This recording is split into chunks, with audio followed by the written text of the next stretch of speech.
नमस्कार मित्रांनो, आज या मालिकेमध्ये आपण पाहणार आहोत फिर आता एक नवीन गेम आणलेलं असतो अबीरने आणि त्या गेममध्ये बरोबर सावली आणि सारंगला ओढायचं असतं.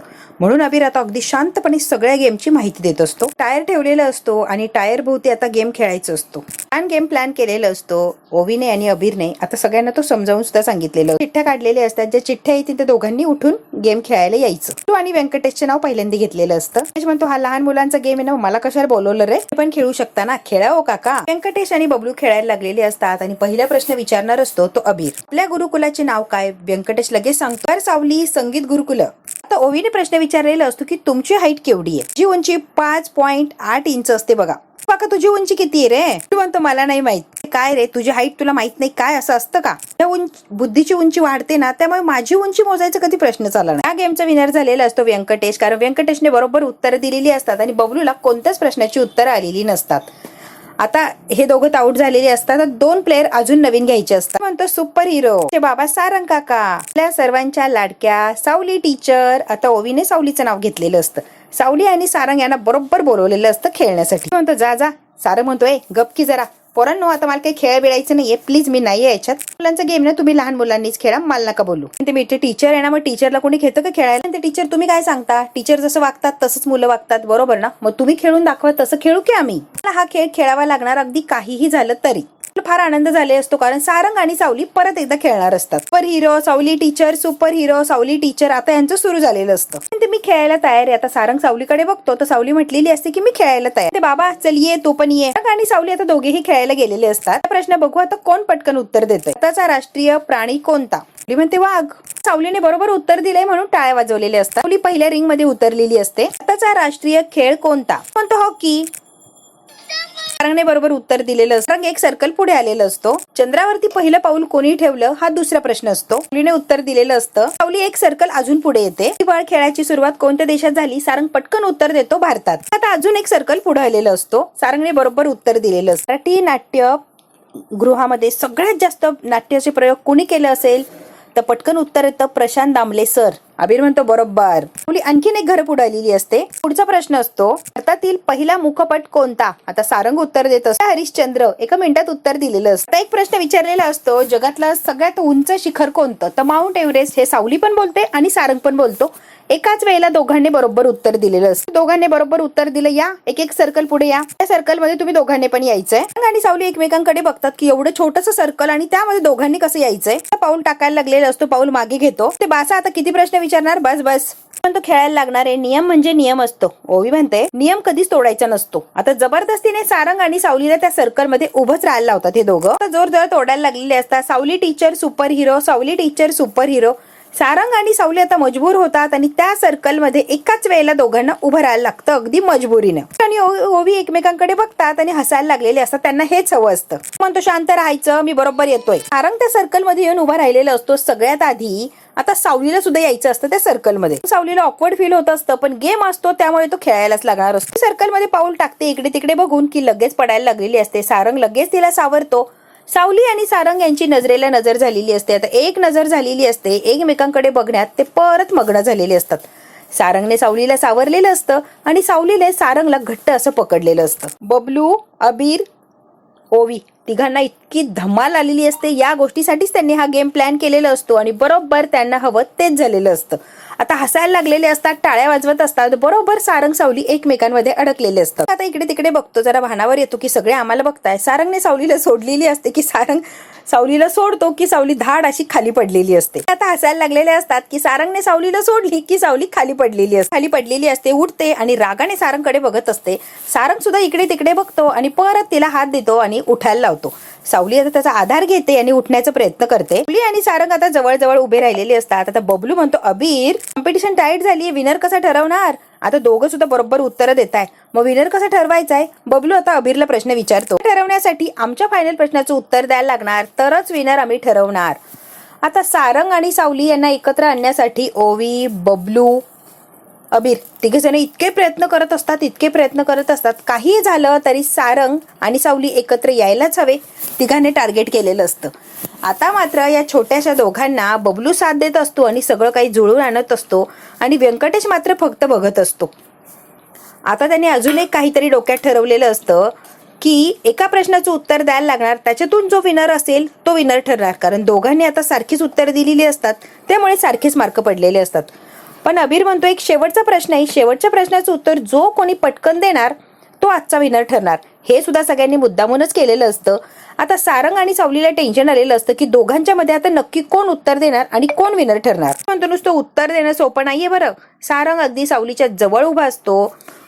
ट्विस्ट आहे ट्विस्ट. आता सारंग आणि सावलीला कळतच नाही की अबीरचं डोकं हे कुठे चाललंय आणि काय काय प्रश्न तो विचारणार आहे. प्रश्नाचं उत्तर देणार नाही त्याला मोठ्यातली मोठी पनिशमेंट होणार आणि त्याला ती पनिशमेंट घ्यायला लागणार. म्हणजे घेणार जे पनिश करणार ते त्याला करायला लागणार. म्हणतो हे विचार की लवकर. कारण सारंग आणि सावली एवढ्याच्या सर्कलमध्ये उभे असतात आणि फार वेळ झाला ते जवळच उभे असतात. सारंग म्हणतो काय असेल ते विचार रे बाबा, खूप टाइमपास लावलाय तू.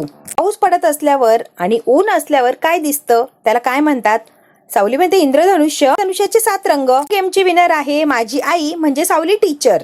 ती म्हणते बाबा तू उत्तर दिलं नाही ना म्हणजे तू हरलाय. आता तुला पनिशमेंट मिळणार. आता तुझी काही सुटका नाहीये. तू उत्तर का दिलं नाही. टीचरने उत्तर दिलं आणि तू उत्तर दिलं नाही. सारंग सावलीकडे बघण्यात मग्न झालेला असतो, त्यामुळे सारंग काय उत्तर देत नाही आणि सावली पटकन उत्तर देऊन मोकळी झालेली असते. अबीर म्हणतात पनिशमेंट मिळणार म्हणजे मिळणार. बघ आता बाबा तुला काय काय सहन करायला लागतं.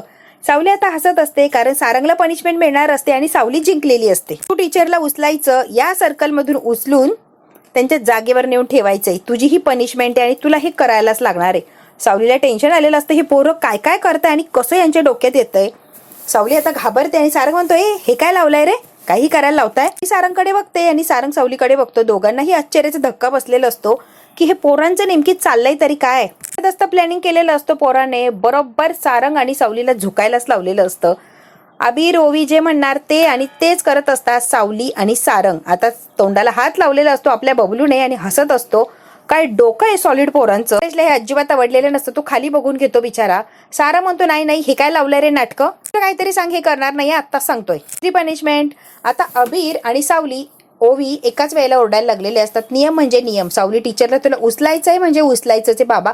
आता नाही म्हणायचं नाही. तू म्हटलं होता जे पनिशमेंट करणार ती मी तयार घ्यायला. आता तुला पनिश केलंय ना, मग तू सावली टीचरला उचलायचं आणि त्यांच्या जागेवर नेऊन ठेवायचं. अबीर ओवी इतके जोर जोरात ओरडत असतात की सावली टीचरला उचल नाही तर अजून काहीतरी वेगळी पनिशमेंट मिळणार. शिक्षा जर मान्य केली नाही तर आम्ही तुमच्याशी बोलणार नाही, जेवण सुद्धा करणार नाही. म्हणतो हमारी मांगे पुरी करो पुरी करो. ते पोरं सुद्धा बबलूला साथ देत असतात आणि सारंगला बबलूचा असा राग आलेला असतो की बबलू सुद्धा या पोरांच्या बरोबर सगळं करतोय आणि म्हणूनच हे पोरं असं काही करायला लावताय. जोर जोरात घोषणा देत असतो की हमारी मांगे पुरी करो पुरी करो. व्यंकटेश बिचारा लांब उभा राहिलेला असतो आणि जे काय चाललंय ते फक्त बघत असतो. आणि सावली एकमेकांकडे बघत राहिलेली असतात. त्या लोकांचा सुद्धा तमाशा बघतात की या सगळ्यांनी चालवलंय तरी काय. सुपर हिरो सावली टीचर, सुपर हिरो सावली टीचर. मुलं आता काय गप्प बसायला थांबायला तयारच नसतात. सारंग आणि सावली या मुलांच्या पुढे परत एकदा हरलेली असतात. सारंग बबलूला म्हणतो मला बाहेर येऊ दे, तुला असा काय मारतो ना की बघ. म्हणतो बघतोय बाहेर तर ये. ती टीचर सुपर हिरो यांनी गाणंच लावलेलं असतं. जोपर्यंत सारंग सावलीला उचलून घेत नाही तोपर्यंत मुलं काय गप्प बसणार नसतात.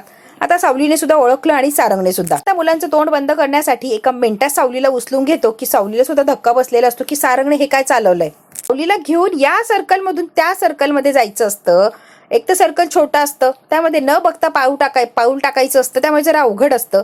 आता पहिल्या सर्कलमध्ये पाऊल टाकायला जातो सारंग, तेव्हा जरा तोल गेलेला असतो. सावली त्याला सांभाळते. सारंग आणि सावलीची परत एकदा नजर एक झालेली असते. एकमेकांकडे बघण्यात ते परत आता मग्न होतात. दुसऱ्या सर्कलमध्ये परत पाऊल टाकायचं असतं. दुसऱ्या सर्कलमध्ये बरोबर आलेले असतात आणि बरोबर सावलीला जिथे उभी होती तिथे आणून सोडलेलं असतं. सारंग आणि सावली एकमेकांकडे बघतात आणि आता आसपास बघायला लागलेले असतात. सावलीलाही जरा वेगळं वाटतं आणि सारंगला सुद्धा. अबीर आणि ओवी आता निवांत असे बसलेले असतात. अबीर गेम कसा झालाय रे, सुपर हिट झालाय ना, एकदम सुपर हिट. जसं ठरवलंय आपण बरोबर तसंच झालंय ना. पण टीचरांना काय भारी उचललं होतं ना. वा वा वा वा, एक नंबर.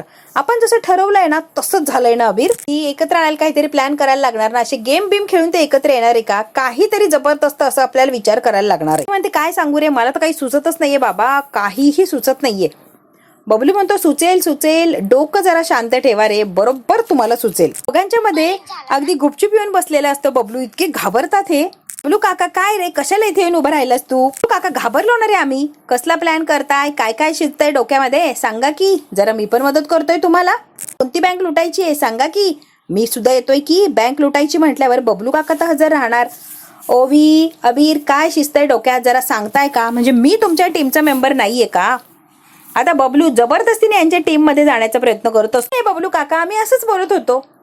आता अबीर आणि ओवी बबलूला काही टीम मध्ये घ्यायचं नसतं, ते काही त्याला सांगायला तयारच नसतात. उडवाउडीची उत्तर देतात इकडची तिकडची, आणि ते खरं काय झालंय त्याला सांगतच नसतात. काहीतरी बोलत होतो आपला टाइमपास, तो असंच काहीतरी बोलत होता. मला माहिती की काहीतरी डोक्यात शिस्त आहे, जबरदस्त प्लॅन चाललाय तुमचा. मग दादा आणि सावली बहिणीला एकत्र आणायचंय, बरोबर आहे ना? तू काका तुला कसं माहिती रे? ओवी पटकन विचारते. बापरे, हे बबलूची नजर आहे तुमच्यावर. तुमचं काय चाललंय काय नाही बबलूला चांगलंच माहिती बरं. टीम मध्ये रे, आमच्या टीम मध्ये आहे ना. मग भन्नाट काहीतरी आयडिया सुचवा. डोकं लावा, काहीतरी आयडिया सुचवा. लावा डोकं लावा बबलू काका, यार काहीतरी सुचवा. म्हणतो एक काम करा, मी सांगतोय ना ते ऐकाच. आणि तोंड आहे ना माझ्या कानाजवळ घेऊन या. काका काय बोलायचंय बोल की. एक कान माझ्या तोंडाजवळ घेऊन या असं मला म्हणायचं होतं यार. काय प्लॅन करायचा बबलूने मुलांना सांगितलेलं असतं, आणि मुलांनी सुद्धा तो समजून घेतलेला असतो की आता पुढे असं वागायचंय. जबरदस्त असा प्लॅन बबलूला सुचलेला असतो आणि मुलांना सुद्धा आवडलेला असतो. आता हसत असतात, आनंदाने उड्या मारायला लागतात. जबरदस्त प्लॅन आहे, आपण हा केलाच पाहिजे. ओवीने सारंगला आणलेलं असतं अगदी ओढत तिचे फोटो काढायचे आपल्याला. चल की. इकडून अबीर सावलीला घेऊन आलेला असतो. कुठे नेतोय रे? व्यंकटजींना तरी सोबत आणलं असतं ना. आई असू दे ग. समोर सारंग आणि ओवी, इकडून सावली आणि अबीर आता सोबतच आलेले असतात. गार्डन मध्ये जायचं असतं फोटो काढण्यासाठी. सावली आलेली असते, सारंग आलेलं असतो, आणि मुलं दोघंही आता धूम ठोकतात. सारंग आणि सावली दोघेच तिथे असतात. त्यांच्या मागे पळत असते. सावलीच्या पायाला काहीतरी टोचतं, पायात काहीतरी टोचलाय. अरे खेळा घुसलाय खेळा. जाऊन अबीर आणि ओवी आता लपलेले असतात. सारंग आणि सावलीची गंमत बघायची असते. आपल्याच्या आरपार गेलाय तो खेळा. म्हणतो असंच होतं, इथे केलेली पाप इथेच भोगायला लागतात. तुम्हीच पाप करता, मी नाही केली पाप. पापी कुठचे. आता सावली पाय टेकवला की तो खेळा परत तिला घुसत असतो. तो दे ग इकडे, मी काढतोय. अबीर आणि ओवी आता गंमत घेत असतात, छान हसत असतात. त्यांना फार मजा वाटत असते. ते अबीर बघ की बाबा कसं सावली टीचरला मदत करतोय ना. पक्की दोस्ती होणार म्हणजे होणार. बघ तू ओवी आता असं खेळान एवढी काय रिॲक्ट करतीये. सारंग आता तिला चिडवत असतो. सावली आता रडायला लागलेली असते. तुम्हाला टोचू का मग कळेल, एवढंच खेळ आहे. मागे मागे चाललेली असते सावली, आणि सारंग पुढे पुढे चाललेलं असतो. ओवी आणि अबीर त्या झाडाच्या मागे लपलेले असतात. ते आता सावली आणि सारंगची गंमत बघत असतात. त्या झाडाच्या तिथे त्या कुंडीत त्यांना एक मोबाईल सापडतो. जो मोबाईल त्या दिवशी खंड्याचा ऍक्सिडेंट झाला तेव्हा हातातून पडलेला असतो, तोच मोबाईल त्या कुंडीमध्ये असतो. वीरने तो मोबाईल उचललेला असतो. मोबाईल कोणाचा असेल? ओवी म्हणते मला नाही माहिती. सुपर हिरो दाखवू की आपण. पळतच सुटलेली असतात तो मोबाईल सुपर हिरो दाखवण्यासाठी. सगळे मुलं जे असतात ती मस्तपैकी खेळत असतात. खेळण्यामध्ये ते मग्न झालेली असतात. दाखवलेला असतो सारंगला फोन. सारंग सगळ्यांना विचारतो, कोणीच म्हणत नाही की माझा फोन आहे. सगळ्यांना टेन्शन येतं की ते फोन कोण सोडून गेलंय. त्याशिवाय इथे कोणीच नाहीये, म्हणजे आपल्यातला कोणाचा नाहीये म्हटल्यावर हा तिसऱ्याच कोणाचा तरी फोन आहे. ते कमाल आहे, हा फोन आलाच कसा इथे? मग विसरून तर नसेल गेलं ना. आता सेम मॉडेल कुठेतरी बघितलं असं वाटतंय रे. आता बबलूने तो फोन अगदी बघितलेला असतो आणि त्याच्यावर रिसर्च करतो की हा फोन मी नेमकी कुठे बघितलाय. बबलूने खूप विचार केलेला असतो की मी नेमकी हा फोन कुठे बघितला असेल. पण तो एक सारखा फोन बऱ्याच जणांकडे असतात ना. तू बघितला एक्झॅक्टली कोणाकडे असं कसं म्हणता येईल. चार्जिंगला लावतो, जरा चार्ज झाला की मग कळेल की कोणाचा फोन आहे आपल्याला. गणेश म्हणतो नको त्या भानगडीत नको पडायला, नकोच ते फोन बिन, द्या सोडून नाद. पोलिसांमध्ये जमा करू की फोन, कशाला उगाच आपण काय करायचं, आलो कशाला आणि हे कशात कशाला, या सगळ्या गोष्टींमध्ये कशाला अडकून जायचं. त्यापेक्षा नकोच हे आपल्याला काही. एन्जॉय करायला आलोय ना, मग तेवढंच करू, नको हे फोन बिनचं लचंड आपल्याला. म्हणते बरोबर आहे, पण फोन ऑन केला की नेमकी कोणाचा फोन आहे एवढं तर कळेल ना. माणसाला इथेच मिळेल की फोन, इकडे तिकडे शोधाशोध करायला लागणार नाही ना. त्यांच्या चक्रा मारायला लागणार आणि सहजासहजी पोलीस स्टेशन मधून फोन पण मिळणार नाही. सारंग म्हणतो एकदा चेक करू, नाही जमलं तर देऊ वापस. फोन चार्जिंगला लावायला गेलेलं. इकडे आता राजकुमार वकिलाला फोन लावतो आणि वकील म्हणतो की नोटीस पाठवली आहे, डोंट वरी, अजिबात काळजी करू नका, आपलं काम होतंय आता. वा वा वा वा, वकील साहेब नोटीस पाठवली, पण काय सांगताय तुम्ही, सॉलिड बातमी दिलीये. आता काय नोटीस पाठवली म्हटल्यावर काय जगन्नाथला कळणार आपण काय आहोत. वकिली बरं का, तुम्हाला टीसी समजायची, तुम्ही तर कमाल निघला हो, ऍक्च्युअल मध्ये वकील आहे तुम्ही. राजकुमार आता टोचून बोलत असतो त्या वकिलाला. बिचाराने एवढी मेहनत करून ती नोटीस पाठवली आहे तरी सुद्धा त्याला टीसी असंच म्हणत असतो हा राजकुमार. आता राजकुमारच्या जवळ मोनिका सुद्धा उभी असते. राजकुमार फोनवर काय बोलतो, कुणाशी बोलतो हे ऐकण्यासाठी मोनिका त्याला काही सोडत नसते. गळ्यात जर हार असताना तर हातात अर्ध राज्य देऊन टाकलं असतं. बक्षीस मिळणार वकील साहेब, डोंट वरी, मोठं बक्षीस मिळणार. अपेक्षा केली आहे ना त्यापेक्षा डबल तुम्हाला बक्षीस मिळणार आहे, तुम्ही अजिबात काळजी करू नका. कुमार आता हसत असतो, फार आनंद झालेला असतो कारण नोटीस पाठवली आहे ना. का म्हणते काय रे राजकुमार, काय तुझ्या वकिलांनी एवढा मोठा तीर मारलाय की त्याला बक्षीस वगैरे द्यायचे बाता करतो. कसला छान आहे. मोनिका जबरदस्त काम केलंय त्या वकिलांनी, तुला माहितीये का मोनिका. अशी नोटीस पाठवली ना की जगन्नाथ मेलाच. जगन्नाथ काहीही करू शकणार नाहीये. बघ तो आता जगन्नाथची काय हालत होते आणि कसा पळतोय तो. जाम खुश झालेलो असतो. मोनिकावर काही फारसा परिणाम होत नाही. गुरुकुल बंद होणार, गुरुकुल बंद होणार. मोनिका आता शुभ्राने हे ऐकलेलं असतं की गुरुकुल बंद होणार. त्या म्हणते गुरुकुल बंद होणार म्हणजे ओवीचा क्लास बंद होणार ना. शुभ्रा आता पटकन बोलून जाते. गाणं शिकायला जाते ते ना बाबा. आई गप की गप. राजकुमार आता घाबरलेला असतो. त्याच्या लक्षातच येत नाही की शुभ्रा इथे बसलीये. ऐकत जाऊ नको ग बाई तू, गप की. टॉप सिक्रेट या बाई, कुणाला सांगायचं नाही हा. टॉप सिक्रेट ठेवायचंय म्हटल्यावर त्या बदल्यात तू मला काय देणार रे बाबा. आई सारखीच असती ही शुभ्रा. प्रत्येक गोष्टीच्या मागे काहीतरी हिला हवंच असतं. ठेवायला पण लाज मागते. लाज वाटत नाही का शुभ्रा. तुझ्यावर गेलीये सेम टू सेम तूच आहे ती. गेलीये राजकुमार म्हणतो ठीक आहे बाई, माझ्यावर तर माझ्यावर गेलीये. तुझं सिक्रेट व्यवस्थित ठेवलं तुझ्याजवळ तर खूप सारे गिफ्ट आणून देणार आहे. त्यामुळे कुणालाही कळता कामा नाही. कळतंय का बाबू. चॉकलेट्स, खेळणी आणि विकेंडला फिरायला सुद्धा घेऊन जाणार. सिक्रेट ठेवायचंय ना मग कबूल करा सगळं. Pinky promise. खेळ जा बरं जा. शुभ्राला आता काढून दिलेलं असतं. वाचलो नाही ते शुभ्राने तर मला अडकवलं असतं. पण तो सार्थक झाल्यासारखं वाटतं. एकदाची नोटीस पाठवली ना कुमार काहीही बडबडत असतो. मोनिका म्हणते काय रे हे सगळं रूपम कॉस्मेटिक साठी नाहीये. तुम्ही खुन्नस आहे ना जगन्नाथ सोबत म्हणून तुझं येसुरे खोटं बोलू नकोस हा राजकुमार. घरात येऊन माझी कॉलर पकडली ना त्याची जिरवायची आता जगन्नाथची. मला भविष्यवाणी केली होती. सावलीच्या पोटाला जे मूल येणार ना ते माझं विनाशाचं कारण ठरणार आहे. सावलीच नाही राहिली, तिचं मूलच नाही राहिलं तर माझा विनाश कुठे राहिला. काहीही बडबडतो तो जगन्नाथ. तो घाबरत होतो मी इतकं घाबरायचो की सावलीचं खरंच जर मूल जिवंत असेल तर माझं विनाशाचं कारण ठरणार का. मोनिका काहीच घडणार नाहीये. घडणार फक्त एकच, गुरुकुल त्याच्या हातातून जाणार. कुमार याच गोड भ्रमात आणि अंधारात राहा. सत्य काय तुला माहितीच नाहीये ना. सावलीला मुळा सगळं टुपटून काढलं असं समजतो ना. ती जिवंत आहे. परत सुद्धा परत आली हे तुला कळतच नाहीये राजकुमार. तिचा कोर्टाचा खेळ चालू दे, याच्यातच मग्न रहा. एन्जॉय राजकुमार एन्जॉय. जरी झालं ना तर फायदा मलाच होणार आहे ना राजकुमार. काय करायचंय ना ते कर. आता चिडलेला असतो काय गे. मी काही सांगितलं तरी विचार करते आणि नखं खायला लागते. काय चाललेलं असतं ग मोनिका. बघितली ना मोनिका जगन्नाथ पिसळायला कुत्र्यासारखा माझ्या अंगावर येणार. असेल पॉवर पाहिजे म्हणजे खंड्या पाहिजे मला. राजकुमार परत खंड्याला फोन लावायला लागलेला असतो. सारंगने फोन चार्जिंगला लावलाय आणि राजकुमार आता खंड्याला फोन लावतोय. लाव परत लावत राहा. सारखा लावत राहा. कधीतरी लागेल की. ऑफ येतोय ना तरी पण तू लावत राहा. लागेल की होईल ऑन. लाव. तुम्हाला आधीच सांगितलंय त्या खंड्या वाचून काय अडतंय तुझं मला काही कळतच नाहीये. दुसरी लोकच राहिली नाही का. दुसरं कुणाला सांगू. नाही तू नावच सुचव मोनिका. दुसरं नाव सांग की मला. सांग कळत ना मग गप की जरा. सिक्रेसी मध्ये कुणाला न कळता झालं पाहिजे. कळतंय का तुला. त्यासाठी फक्त खंड्यावर विश्वास ठेवू शकतो. त्याला इतका राग आलेला असतो. खंड्या. आता राजकुमार म्हणतो काही झालं तरी खंड्या मला पाहिजे म्हणजे पाहिजेच आहे. कुमार आता खंड्याला फोन लावणार असतो. आता मोनिका काय करणार तिला टेन्शन आलंय.